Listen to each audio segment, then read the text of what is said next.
Hello everyone, welcome to easy semester YouTube channel. तो आज हम देखने वाले हैं प्रीवियस ईयर का सॉफ्टवेयर इंजीनियर जो सब्जेक्ट है उसका मार्क्स 5 का क्वेश्चन एंड उसके आंसर्स। ठीक है, तो यहाँ पे आपको सिर्फ आंसर नहीं मिलेगा, उसके साथ साथ जो टॉपिक होगा उसका अंडरस्टैंडिंग भी आपको मिलेगा। ठीक है, जो आपको एग्जाम में हेल्प करेगा। ठीक है, तो सबसे पहला जो क्वेश्चन है वो है advantages of prototyping model over waterfall model. ठीक है, तो यहाँ पे पूछ रहा है प्रोटोटाइपिंग मॉडल का एडवांटेज क्या है। ठीक है, तो सबसे पहले प्रोटोटाइपिंग मॉडल क्या है। ठीक है, the prototyping model allows developer to build a quick working model of the system and refine it based on users feedback. ठीक है, प्रोटोटाइपिंग मॉडल मतलब कि तुम एक प्रोजेक्ट बनाने जा रहे हो, सबसे पहले तुम क्या करोगे, एक प्रोटोटाइप बनाओगे। ठीक है, और क्या करोगे इस मॉडल में कि यूजर्स जो होगा, यूजर्स से फीडबैक लेकर अपना जो मॉडल होगा उसको डेवलप करोगे। ठीक है, और वाटरफॉल मॉडल में क्या होता है, जैसे पानी बहता है एक ही दिशा में, तो वाटरफॉल मॉडल में अगर तुमने कोई काम कर लिया तो फिर तुम बैक नहीं जा सकते। ठीक है, तो वाटरफॉल मॉडल क्या होता है कि रिजिड होता है। ठीक है, and any requirement of changing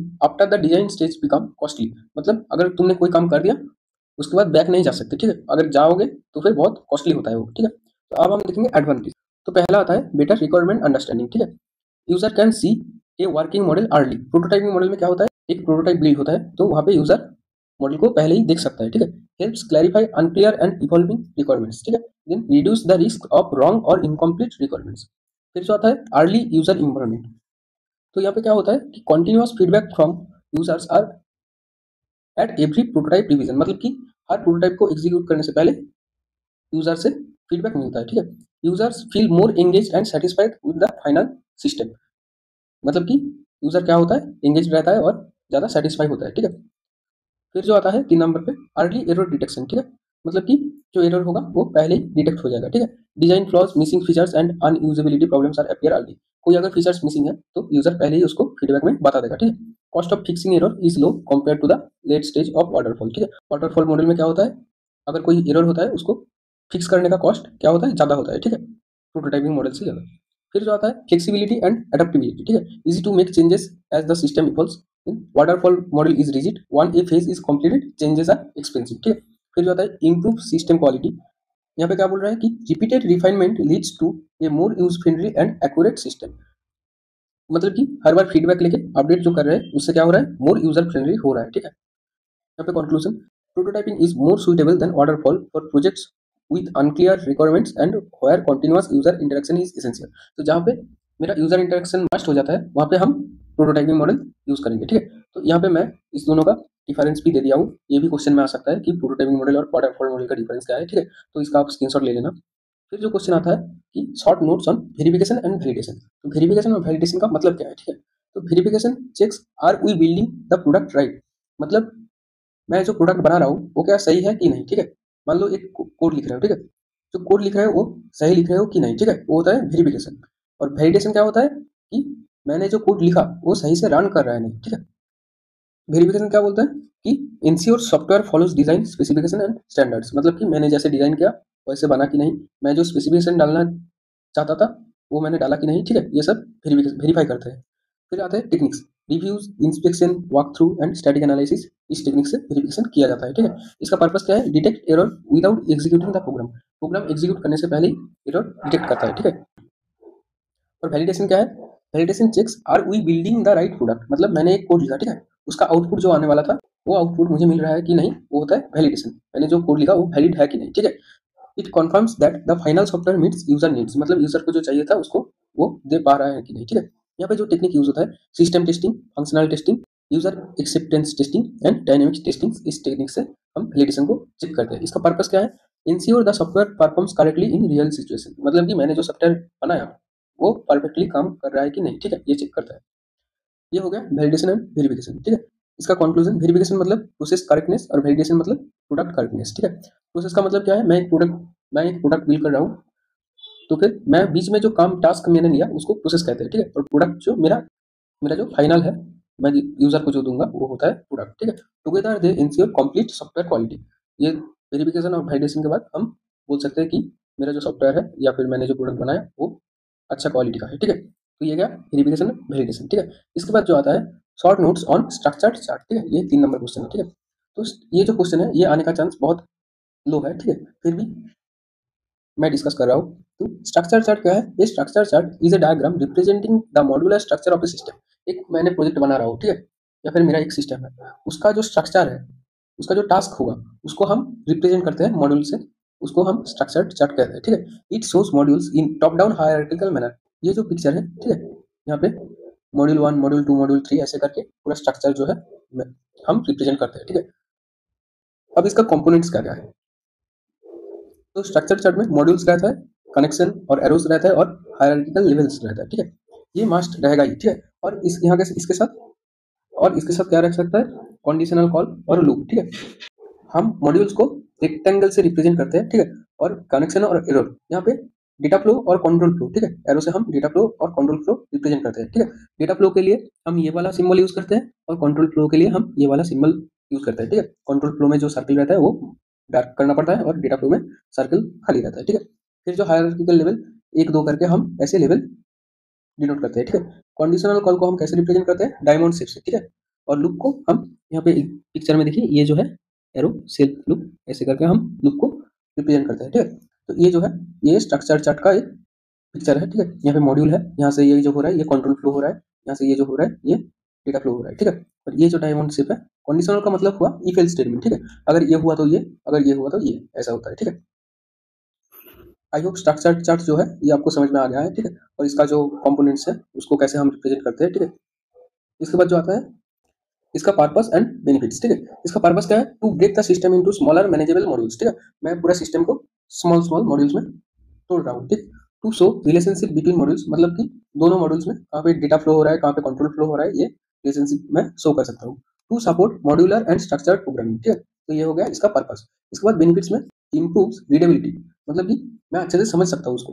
helps in debugging and maintenance, मतलब स्मॉल स्मॉल पार्ट में हम तोड़ दिया तो फिर हम जब टेस्टिंग करेंगे जिस पार्ट में बाग होगा उसको सॉल्व करेंगे तो ये डिबग में आसानी होगा। Allows easier division of task among team members, ठीक है। मैंने स्मॉल स्मॉल टास्क में तोड़ दिया, फिर एक टास्क को इसको दे दिया, एक टास्क को इसको दे दिया, ऐसे डिवाइड कर सकते हो, ठीक है। Reduces complexity in large system.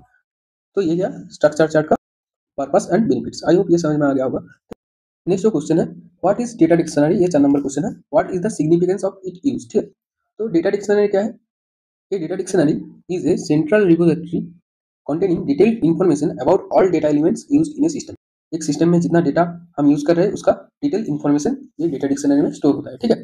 It provides a detailed description of the data including its meaning, relationship to other data, uses and format, ठीक है। ये मैं लिख देता हूँ।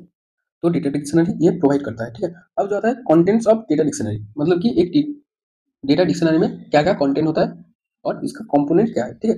कंपोनेंट में भी ये आ सकता है।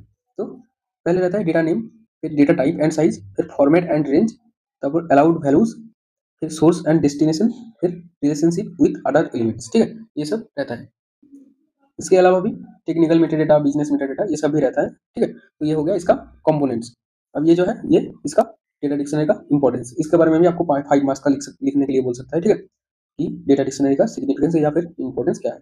तो फर्स्ट जो है ensures consistency, then supports accurate design, इसके बाद क्या करता है इंप्रूव्स कम्युनिकेशन, इसके बाद reduce errors and help maintenance, ठीक है।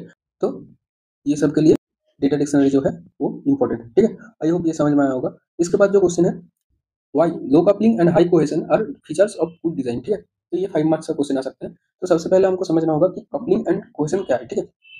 Cohesion measures how closely related the function inside a single module are, ठीक है। तो आपने एक सॉफ्टवेयर बनाया, ठीक है। तो सॉफ्टवेयर में आप यहाँ पे बहुत सारा फंक्शन लिखे, ठीक है। तो ये जो फंक्शंस है, ठीक है, इसमें जो शेयर्ड वेरिएबल्स है या फिर जो मेरा जो डेटा है वो एक दूसरे से कितने रिलेटेड है वो मेजर करता है, ठीक है। तो सपोज आपने कोड ऐसा लिखा, ठीक है, कि हर फंक्शन में आपने डेटा असाइन किया, फिर उस डेटा को यूज किया, उस डेटा को राइट किया, ठीक है। हर फंक्शन में यही काम किया और आपने एक कोड लिखा जहाँ पे ऊपर आपने डेटा मेंशन कर दिया, फिर हर फंक्शन में पैरामीटर से आपने वो डेटा ट्रांसफर कर दिया, ठीक है। तो जहाँ पे ज्यादा डेटा शेयर होगा, ठीक है, वो कोड ज्यादा अच्छा होगा, ठीक है। मतलब हर फंक्शन में आप अगर डेटा रीड और राइट करेंगे तो फिर आप समझ नहीं पाएंगे कि इस फंक्शन में कौन सा डेटा आ रहा है, उस फंक्शन में कौन सा डेटा आ रहा है, ठीक है। इसलिए हाई कोहेशन मतलब कि अगर फंक्शन जितना रिलेटेड रहेगा, अटैच्ड रहेगा या फिर शेयर्ड वेरिएबल ज्यादा होगा, शेयर्ड डेटा ज्यादा होगा, तो वहां पे क्या होगा, कोड जो होगा अच्छे से काम करेगा, ठीक है। वो होता है हाई कोहेशन, ठीक है। हाई कोहेशन इसका मतलब है module performs one specific well defined task, एक टास्क को बहुत अच्छे तरीके से परफॉर्म कर रहा है, ठीक है। इसका बेनिफिट्स क्या है, easy to understand and debug, more reliable, easier to modify and extend, promote modularity, ठीक है। इसके बाद जो आता है लो कपलिंग, ठीक है। अब कपलिंग का मतलब क्या है, तो आपने एक सॉफ्टवेयर बनाया, ठीक है, वहाँ पे डिफरेंट डिफरेंट मॉड्यूल होगा, ठीक है, ये एक मॉड्यूल है, ये एक मॉड्यूल है, ये एक मॉड्यूल है, तीनों क्या करता है, अलग अलग काम करता है, ठीक है, इसलिए आपने इसको अलग अलग मॉड्यूल में तोड़ा है, ठीक है। अब कपलिंग का मतलब क्या है कि एक मॉड्यूल और दूसरे मॉड्यूल्स में कितना कनेक्शन है, ठीक है, डिपेंडेंसी कितना है। तो अगर ये मॉड्यूल सोचो यहाँ पे इसके ऊपर डिपेंड है, ठीक है, ये इसके ऊपर डिपेंड है, ये इसके ऊपर डिपेंड है, ठीक है। अब ये इसके ऊपर डिपेंड है, ये इसके ऊपर डिपेंड है, ठीक है। ऐसे करके अगर मॉड्यूल्स में ज़्यादा डिपेंडेंसी होगा, ठीक है, मतलब कि इसमें कुछ होगा तो इसमें इफेक्ट पड़ेगा, ठीक है। तो ये होता है कपलिंग, ठीक है। तो डिपेंडेंसी जितना कम होगा मेरा सॉफ्टवेयर जो है उतना अच्छे तरीके से काम करेगा, ठीक है। ये होता है लो कपलिंग, मतलब कि डिपेंडेंसी जो है वो कम है। तो लो कपलिंग का मतलब क्या है, modules work independently with minimal interaction, interaction जितना कम होगा, इंडिपेंडेंटली जितना काम करेगा वो अच्छा है सॉफ्टवेयर के लिए। इसका बेनिफिट्स क्या है, changes in one module have minimal effects on others, easier testing and maintenance, supports reuse of modules and increase system flexibility. तो ये है इसका बेनिफिट्स। अब कंक्लूजन में, high cohesion ensure each module is strong internally. Cohesion क्या करता है, जो मैंने मॉड्यूल बनाया उसके अंदर जो है जो सारा फंक्शन होगा उसका कनेक्टिविटी मेजर करता है। तो cohesion ensures each module is strong internally and low coupling ensures modules are weakly connected externally. Externally जो कनेक्टेड है वो वीक है, इससे क्या होता है, they lead to clean architecture, better quality and long lasting software, ठीक है।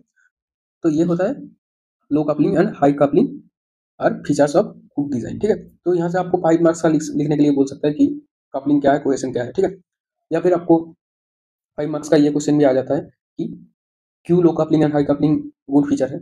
और आपको ये भी लिखने के लिए बोल सकता है कि एक गुड सॉफ्टवेयर डिजाइन का फीचर्स क्या है, ठीक है, वहाँ पे भी आप कपलिंग और कोहेशन को लिख सकते हैं, ठीक है।